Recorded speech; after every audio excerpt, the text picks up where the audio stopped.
Alright, here's my Tronxy xy-2 Pro. Had it for a few months. I like it. It's more of like a love-hate. When I first got it, had bad leveling issues. I ended up having to adjust my sensor, them two bolts that go in there, to make it so when I leveled my bed that it was more accurate. And then I ended up swapping over to this magnetic build plate, which for anybody who has one of these, I absolutely highly recommend it. Double geared extruder on there. It has a different fan in here. Wasn't really on purpose. There's a little piece of filament in there one day making a buzzing noise. Like an idiot. Well, it's running. Stuck some tweezers in there, broke one off, so I kind of forced that upgrade.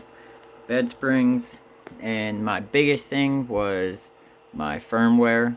Ever since I upgraded my firmware, just the print quality and the speed that it operated on, everything turned out. It's just a million times better. If I buy another one of these, this will be the first upgrade I do, is my firmware. And I did the firmware. There's two different people online who had pretty good videos walking you through.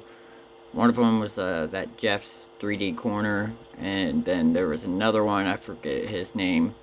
They walked me through it. It was pretty simple, and ever since, I did that, which I said that was just the best upgrade I could have done. I don't have my bed level anymore. Doesn't do anything, so I had to level it by hand. But other than that, I can baby step now and make finer adjustments while it's running. And I also put a tensioner on it. Need to get one for my y-axis. But ever since I put those upgrades on it, it just became a completely different printer. And I like it. I like it a lot. I was having a problem with, during my prints, it would stop printing, restart, whatnot, and ever since I changed the hot end, I saw some guy online said something about where your thermistor and your heater cartridge goes in to put a new one in. I didn't do that. I swapped hot ends on it for all metal hot end, and ever since I did that, I haven't had an issue with it yet. I don't really think that I fixed it, but I don't know for certain or not. It just hasn't happened yet, and it was starting to happen a lot more frequent. But yeah, for anybody who gets one of these, before anything else, I just highly recommend upgrading to the Marlin firmware. That way I could calibrate my E-steps on my extruder when I put the dual gear on. And not just that, but I have baby stepping my Z-axis back whenever I'm in the middle of a print.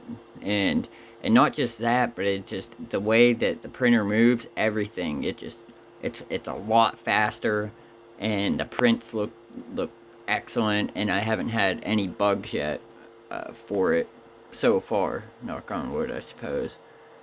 But in the few months that I've had this, I have done quite a bit of printing on it, and I'm working through the bugs as I find them. But with this setup that I have right here, it seems to be a pretty good setup so far.